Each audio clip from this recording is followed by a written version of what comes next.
I just wanted to talk to you today about mental fitness.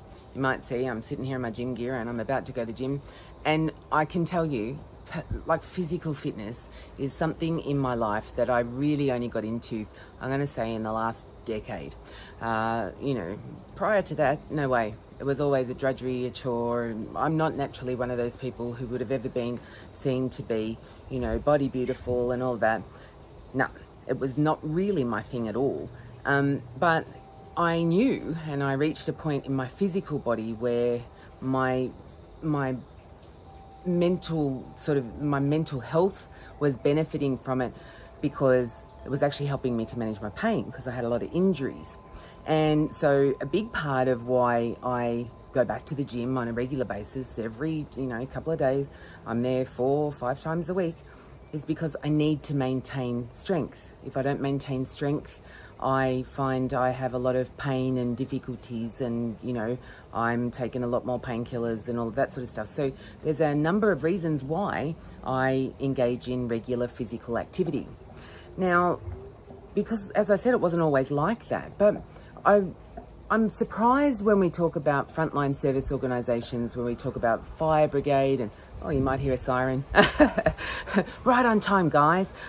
So fire or ambulance or, police, defence, to enter into these organisations, you must be physically fit. And in fact, in a case of defence, they require you to attend, PT every morning. You have to keep yourself physically fit.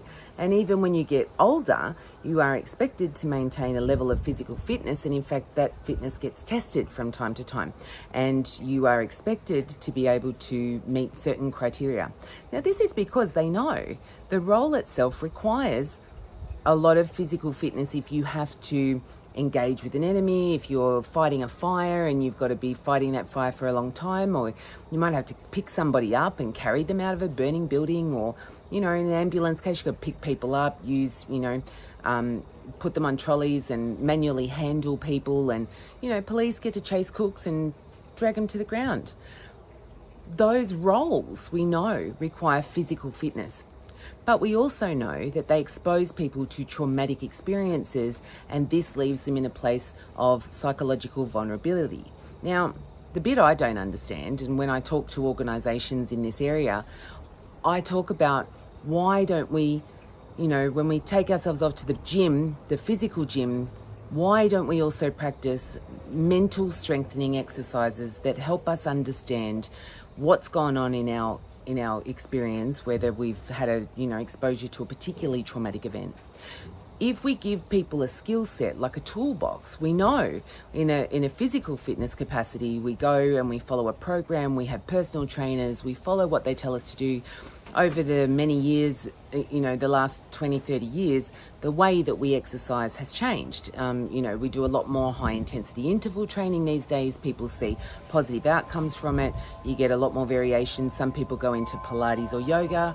It's not all one way, and it doesn't have to be. So in much the same way, when we know that people are going to end up with, psychological challenges because of the work that they do, but we know that there are a range of tools and things that they could engage with, both immediately, post sort of exposure, or even in the few weeks afterwards, and we gave them a range of self-help tools, that would be a really useful thing for people to use. The thing is that it's a bit like, I want you to think that this industry itself, this emergency services kind of first responders area, have been told for a long time, you need to be physically fit, you need to maintain that fitness, and your mental stuff, well, we're just going to hope we don't break you, because once you're broken, we don't know how to do anything much except see you off, because thanks, mate, you did a great job, and have a nice rest of your life. Sorry about that.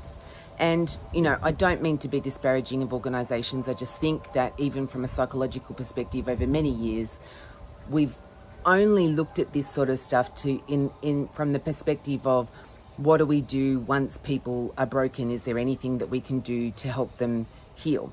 Now, there's lots of stuff we can do after the fact, but there is so many more things that we can do and intervene earlier in the process and help people to be mentally fit before they actually get exposed to these experiences, and therefore help them to maintain that fitness. We understand physical injuries, and then they take a few weeks out of the gym but get back in to build up muscle strength. That helps things. Why don't we help people to understand the same thing from a psychological injury perspective? There are so many things that we can do to help people and prevent them from developing post-traumatic stress that it just frustrates me that we don't do more of it, and that people aren't open to a range of different options. As we've exposed ourselves to new ways of training our physical body, I think we need to understand that there are new ways of being able to train our psychological mindset as well.